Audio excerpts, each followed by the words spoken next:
بص في حاجه انا عايز اقولها. الناس اللي طلعت تتريق على منتخب مصر والهزيمه القاسيه جدا قدام المغرب، بصراحه انا مش عارف بيتريقوا على ايه. انا شايف ان منتخب مصر لعب بطوله هايله جدا، عمل انجازات محدش كان يتخيل اللي هو يعملها بحقيقه. هل كان في حد يتخيل ان منتخب مصر يغلب اسبانيا؟ هل حد يتخيل ان منتخب مصر يوصل لنصف النهائي؟ هل حد متخيل ان منتخب مصر يلعب ماتش تاريخي قدام فرنسا؟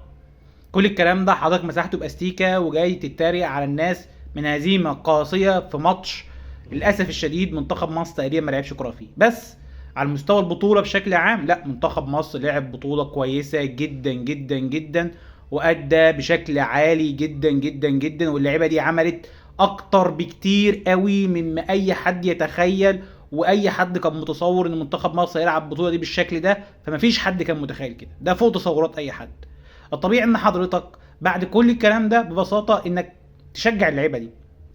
اللعيبه دي ما كانش فيها امكانيات عاليه. اللعيبه دي ما راحتش شوف منتخب المغرب واخد مين، انت واخد مين. شوف منتخب المغرب اللعيبه اللي فيه بتلعب فين ودول بيلعبوا فين.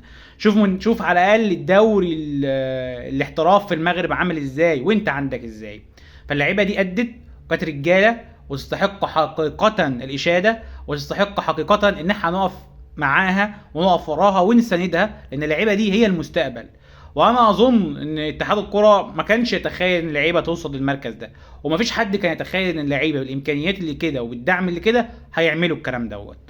ايه المطلوب؟ ببساطه المطلوب دعم للفريق دوت، ودعم للعيبه دي، واحتراف اللعيبه دي. اللعيبه دي المفترض يطلعوا يحترفوا بره، ويدوروا على مستقبل ليهم افضل من ان هم يفضلوا في الدوري المصري. اللي بيتكلم اما يكون عندك حد في الدوري اللي لحد دلوقتي احنا مش عارفين شغال ولا مش شغال، ولا الدوري اللي الناس هتبدا الدوري التاني واحنا لسه ما خلصناش، ومن سوء التنظيم والمشاكل اللي بتحصل، ويطلعوا نتيجه زي كده، فحضرتك انت اللي تضرب لهم احلى تعظيم سلام وتقول لهم شكرا على اللي انتوا عملتوه. الماتش بتاع النهارده كان ماتش كارثي طبعا، وكان ماتش سيء للغايه، لكنه المجمل البطوله لا، الفريق ده ادى ولعب بشكل جيد وكان مستواهم كويس، واللعيبه دي حققت فوق ما احنا تخيلناه. الدعم من اللعيبه دي تكون في المستقبل ليها يعني تقدر تساعد المنتخب بيكون لهم احتراف ويحترفوا بره ويكون لهم مستقبل افضل.